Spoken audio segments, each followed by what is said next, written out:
क्या आपके साथ कभी ऐसा हुआ है कि किसी ने आपसे पैसे उधार लिए हो और जब आप वापस मांगने गए तो वो बोले अरे भाई अभी तो मैं अनएम्प्लॉयड हूँ, मेरे पास पैसे नहीं हैं।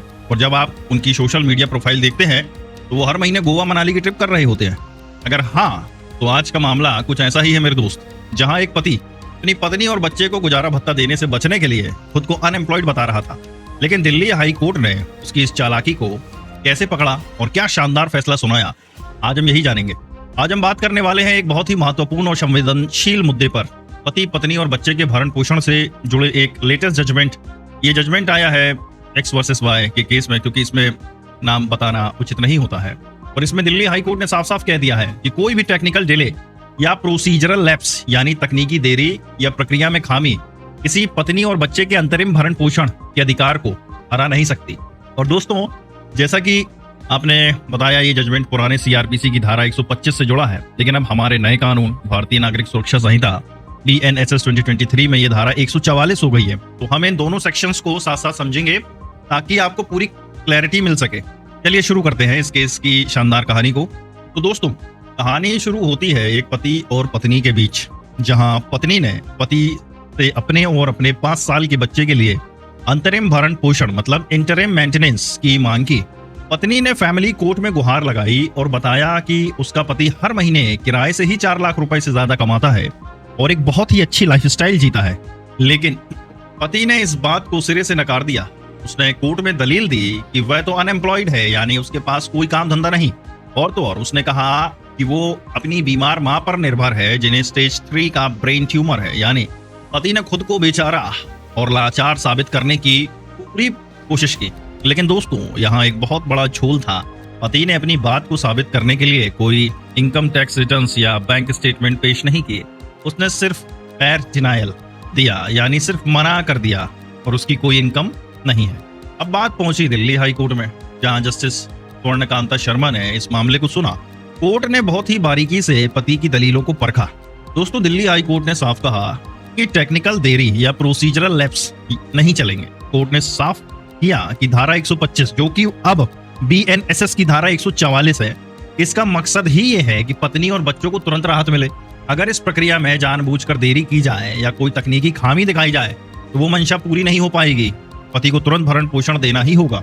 कोर्ट ने कहा कि एक पति की ये लीगल और मॉरल रिस्पॉन्सिबिलिटी है कि वो अपनी पत्नी और बच्चे का भरण पोषण करे। अगर एक एबल्ड बॉडीड पर्सन यानी सक्षम व्यक्ति ये कहकर जिम्मेदारी से भागना चाहे कि वो बेरोजगार है तो ये नहीं चलेगा। कोर्ट ने पति के इस दावे को खारिज कर दिया कि उसे अपना पक्ष रखने का पूरा मौका नहीं मिला। देखिए, कोर्ट ने कहा कि फैमिली कोर्ट ने दोनों पार्टियों के इनकम एफिडेविट, आय का हलफनामा, इसको देखा था, क्योंकि पति अपने दावे को साबित नहीं कर पाया जबकि पत्नी के दावे ज्यादा विश्वसनीय लग रहे थे। इसलिए फैमिली कोर्ट का फैसला सही था।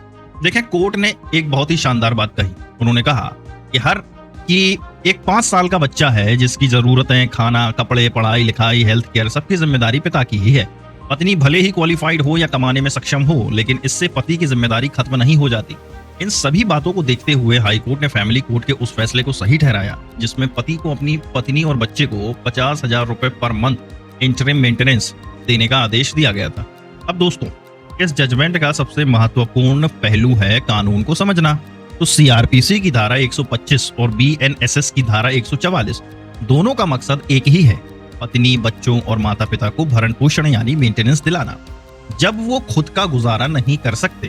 धारा 144(1) BNSS में कौन कौन लोग मेंटेनेंस मांग सकते हैं, इसे बहुत ही साफ साफ बताया गया है। सबसे पहले समझते हैं पत्नी, जो खुद का गुजारा नहीं कर सकती। इसमें वो महिलाएं भी शामिल हैं जिनका तलाक हो चुका है लेकिन उन्होंने दोबारा शादी नहीं की है। दूसरा, वैध या अवैध बच्चा, लेजिटिमेट और इलेजिटिमेट चाइल्ड, चाहे शादी हो या नहीं हो, अगर वो अपना गुजारा नहीं कर सकता। एडल्ट चाइल्ड, बालिग बच्चा जो किसी शारीरिक या मानसिक बीमारी के कारण खुद का गुजारा नहीं कर सकता। माता पिता, फादर और मदर, जो खुद का गुजारा नहीं कर सकते। धारा 144(1) का दूसरा प्रोविजो उपबंध कहता है कि जब तक केस चल रहा है, कोर्ट पत्नी, बच्चों या माता पिता को अंतरिम भरण पोषण मतलब इंटरिम मेंटेनेंस और केस के खर्च का आदेश दे सकता है। धारा 144(1) का तीसरा प्रोविजो यह भी कहता है कि अंतरिम भरण पोषण की अर्जी पर जहां तक संभव हो 60 दिनों के अंदर फैसला सुनाया जाना चाहिए। यह प्रावधान खास तौर पर इसलिए जोड़ा गया है ताकि लोगों को लंबे समय तक न्याय के लिए इंतजार न करना पड़े यार। अगर पति फिर भी पैसे नहीं देता तो धारा 144(3) के तहत मजिस्ट्रेट वारंट जारी कर सकता है और पति को 1 महीने तक की जेल भी हो सकती है। हालांकि पति अपनी पत्नी को साथ साथ रहने का ऑफर देकर मेंटेनेंस से बच सकता है, लेकिन अगर पत्नी के पास ना रहने का कोई ठोस कारण है जैसे कि पति की दूसरी शादी, तो कोर्ट पत्नी के पक्ष में फैसला सुना सकता है। और हाँ मेरे दोस्त, धारा 144(4) के तहत कोई भी पत्नी मेंटेनेंस नहीं पा सकती। कब? अगर, अब इसे समझो, वह एडल्टरी में रह रही हो। एडल्टरी मतलब व्यभिचार। वह बिना किसी सही वजह के पति के साथ रहने से मना करती है, वो दोनों आपसी सहमति से अलग रह रहे हो। तो दोस्तों, इस पूरे केस का सार यही है कि कानून की मंशा हमेशा जरूरतमंदों को सहारा देना है और कोई भी इसे टालने के लिए झूठे बहाने नहीं बना सकता। तो देखा मेरे दोस्तों, कैसे दिल्ली हाई कोर्ट ने कानून की सही भावना को समझा और एक महिला और उसके बच्चे को न्याय दिलाया।